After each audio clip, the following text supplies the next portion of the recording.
What If Time, Chapter 24 of What Ifs. This is where we just recklessly and sometimes irresponsibly go wherever our mind wants us to go because it's August and everyone's undefeated. First up, we're going to Clemson, South Carolina. Aiden asked, what if Garrett Riley turns Clemson's offense into a top 10 unit? Well, what if he does? It hasn't been great up there the last 2 years. 2021, they were 78th in points per game. Last year, they bumped all the way up to 30th, still not top 10. So Garrett Riley comes in from TCU. Well, what has he done lately? Really good stuff. Last year, you may have seen them. They played in things like the national championship game. And last year, TCU was 9th in the country in points per game offensively. So, number one, if this happens, if Clemson really does vault all the way inside the top 10 of scoring offense, it was a tremendous hire. I think we all understand that. More on Garrett Riley in a second. Number two, if this happens, it probably means they win the ACC because, they'll be pretty good defensively. So if Clemson's top 10 or top 15, both sides of the ball, Jesse, here's a good project for stats and info in there. When's the last time someone finished top 15, both sides of the ball, and didn't win the ACC? Better stat. When's the last time someone exhibited more than a faint pulse and didn't win the ACC? So if they're at that level, both sides of the ball, yeah, I think they won the ACC. Here's the third problem, very first world problem. Does someone snatch Garrett Riley up as a head coach? If they're that good this year, that quickly, does someone just make it a one-and-done situation for Clemson? That's the kind of thing you want to worry about, but that's where I think that would go if that what-if panned out. Next up, I don't like where this is about to go. I'm going to take a sip from the chalice. Colin, you can do your worst.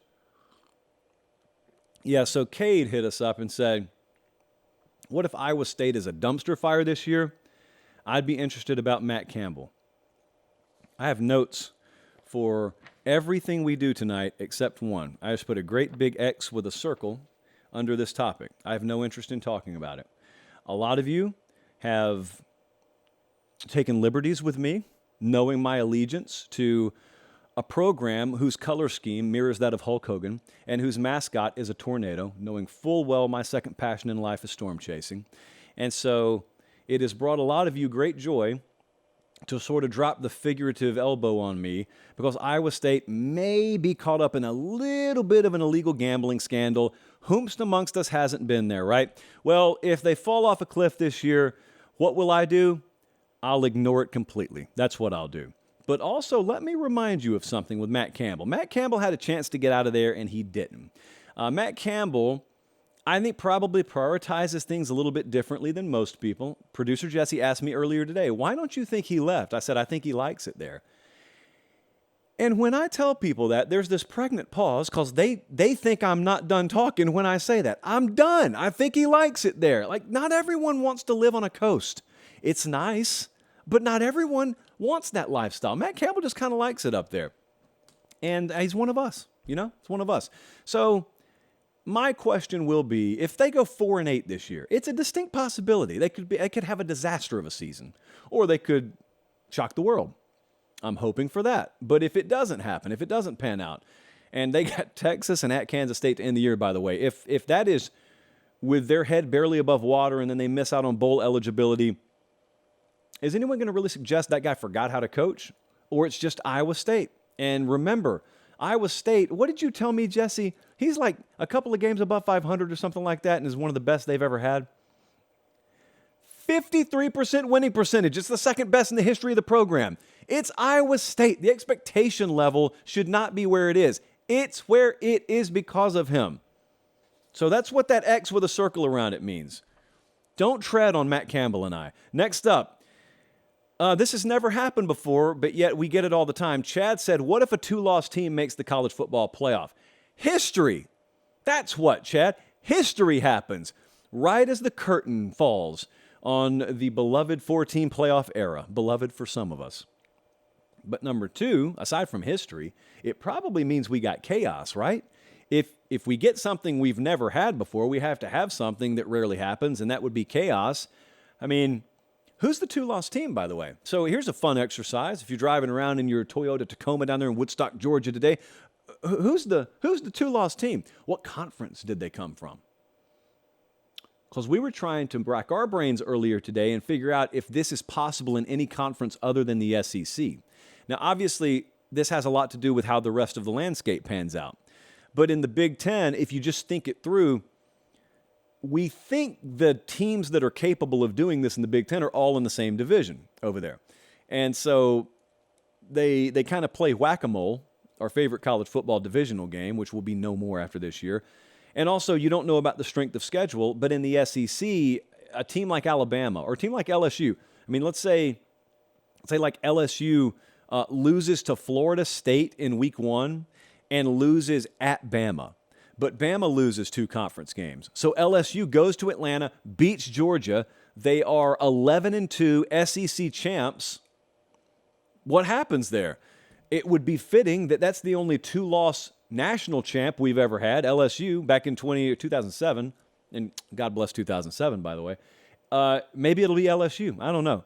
I think it's unlikely, but who can do it? I think the SEC would be the conference that has to come from.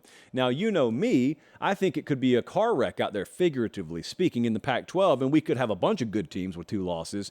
I don't think the committee would see it that way. Lastly, this would both warm my heart and crush me. Jorge, or as they would call him where I'm from, Jorgie, said, what if Texas Tech wins the Big 12? Well, here's what would happen. First things first, it would be wonderful for the program, go Red Raiders, and ticker tape parade and all that. Be a great story. However, if Texas Tech wins the Big 12, it would be a little bittersweet for some of us because the Joey McGuire secret would be out.